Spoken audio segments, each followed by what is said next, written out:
इस मारुति के नंबर्स पर मैनेजमेंट से चर्चा शुरू करते हैं। श्री RC भार्गव साहब हमारे साथ इस वक्त मौजूद हैं। सर नमस्कार, कार्यक्रम में स्वागत है आपका। एक बार मारुति लेके आइए इंट्राडे में। सुबह बहुत शानदार रंगत थे, इट्स अब अबाउट आई थिंक 4.5%, शानदार तेजी यहाँ पे 6% की। सर कुल मिला के FY26 में कंपनी की ग्रोथ जो थी वो अनुमान के मुताबिक रही। आपने ऑलमोस्ट टारगेट्स को अचीव किया, ग्रोथ प्रोजेक्शंस को। इस प्रकार जिस प्रकार की डिमांड है उस सिनारी को देखते हुए अब आप अपने FY27 के लिए अपने लिए क्या ग्रोथ आउटलुक सेट किया है?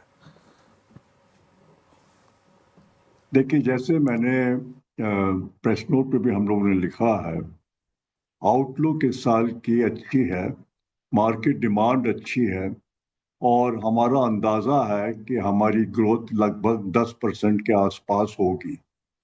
ये ग्रोथ डिपेंडेंट इस पे भी है कि हमारी प्रोडक्शन कैपेसिटी उस मुताबिक बढ़ती रहे, क्योंकि सारे प्लांट्स हमारे इस वक्त पूरी कैपेसिटी पे चल रहे हैं और हमने अभी हाल में 2 यूनिट्स को नया कमीशन किया है, खरखौदा में और हंसलपुर में। इनकी कंबाइंड कैपेसिटी जो है वो 5 लाख यूनिट की है और ग्रेजुअली प्रोडक्शन बढ़ता है नई यूनिट में। और अंदाज़ा ये है कि इस साल इन 2 यूनिट से करीब 2.5 लाख गाड़ी एक्स्ट्रा मिल जाएंगी। तो वो 2.5 लाख गाड़ी अगर हम बेच लेंगे तो हमारे ग्रोथ 10% के आसपास हो जाएगी। सर मार्जिन्स आपके मोर और लेस इस क्वार्टर में फ्लैट रहे, लेकिन कमोडिटी प्राइसेस को देखते हुए आपका कॉस्ट जो बढ़ रही है उसको देखते हुए मार्जिन्स का आउटलुक क्या है सर?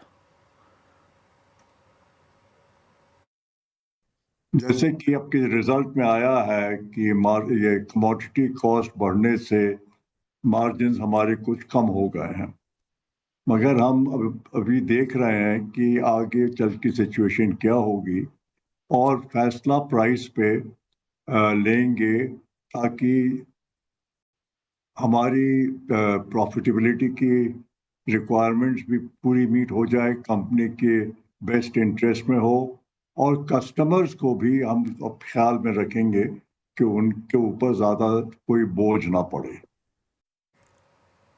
सर इस क्वार्टर में कितना इम्पैक्ट रहा, थोड़ा सा उसको बाइफरकेट करके बताएंगे कि इस बार आपकी इस क्वार्टर में जो राइजिंग कॉस्ट थी उसका कितना इम्पैक्ट रहा?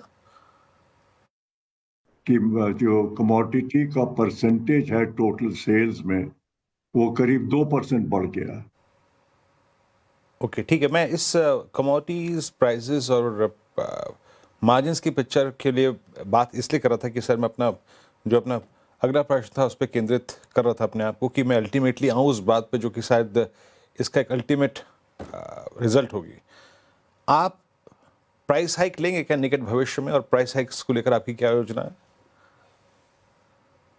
प्राइस हाइक का मैंने जैसे कहा कि अब हम मार्केट को देखते हुए फैसला करेंगे कि प्राइस हाइक कब करनी है, कितनी करनी है।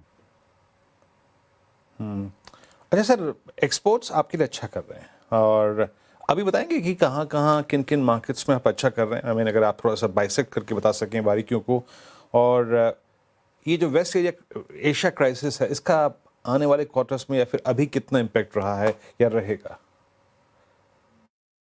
एक्सपोर्ट्स इस साल हमारे 4,47,000 कार्स का एक्सपोर्ट हुआ। वो जो हमारा शुरू साल का लक्ष्य था उससे कुछ ज़्यादा है। इस साल कई चीज़ें में कुछ फर्क आ गया है। मिडल ईस्ट में इस वक्त एक्सपोर्ट बंद हो गई थी, अब धीरे धीरे सऊदी अरेबिया में खुल गई हैं, नए मार्केट्स भी खुल रहे हैं। तो हमारा अंदाज़ा ये है कि इस साल का एक्सपोर्ट भी जितना लास्ट ईयर हुआ था करीब 4.5 लाख, उतना तो होना चाहिए। और सर ये जो न्यूजीलैंड के साथ प्रपोज जो ट्रेड डील है उसको आपने पढ़ा, उसने आपने उसको देखा होगा, कैसे देखते हैं आप? और ये अगर वाकई इसको अमली जमा पहनाया जाता है तो ये मारुति के लिए क्या सेंस मतलब मीनिंग रखेगी? एक नई मार्केट खुल जाती है, आसान हो जाती है। तो ट्रेड बट ये जो फ्री ट्रेड एग्रीमेंट है ये शायद दिसंबर से लागू होगा, तो इस साल तो इसका ज्यादा कोई इम्पैक्ट हो नहीं पाएगा, अगले साल शायद ज्यादा इम्पैक्ट हो पाए। मारुति का टेक क्या होगा? ये जो नए फ्यूल एफिशिएंसी रूल्स हैं सर, उसको आप कैसे देख रहे हैं और आप उससे कैसे अपना तालमेल बिठा रहे हैं? अभी अभी नए रूल्स तो आए ही नहीं है, अभी ड्राफ्ट स्टेज पे हैं। तो फाइनल रूल्स का अभी हम इंतजार कर रहे हैं। मगर जैसे आपने पहले भी देखा होगा, पहले सालों में मारुति को कभी इन कोई भी कंप्लायंस रूल से कंप्लाई करने में कभी दिक्कत नहीं आई है, और मैं समझता हूं कि अब किसी भी कोई दिक्कत नहीं आएगी। ओके, अच्छा मैं सर आखिरी प्रश्न पूछूंगा। अभी आपने पिछले 6 महीने में जो डिमांड देखी, जीएसटी कट का एडवांटेज ज़माना भुना रहा था, है ना? अब आगे जाके डिमांड पे आपका आउटलुक क्या है? कौन सा सेगमेंट अच्छा कर सकता है? और छोटी कार जो मारुति के लिए महत्व रखती हैं, ये पोर्टफोलियो आपके लिए महत्व रखता है, यहाँ पे आपका डिमांड आउटलुक क्या है? कैसी डिमांड रह सकती है? डिमांड की सिचुएशन तो अभी भी काफी मजबूत है, और पिछले कई महीनों से मजबूत होती जा रही है, और अभी कोई उसमें कमजोरी नजर नहीं आ रही है। एसयूवी सेक्टर भी जबरदस्त ग्रोथ कर रहा है, और जो 18% सेगमेंट में छोटी गाड़ियों का सेगमेंट है, उसमें भी ग्रोथ बहुत है।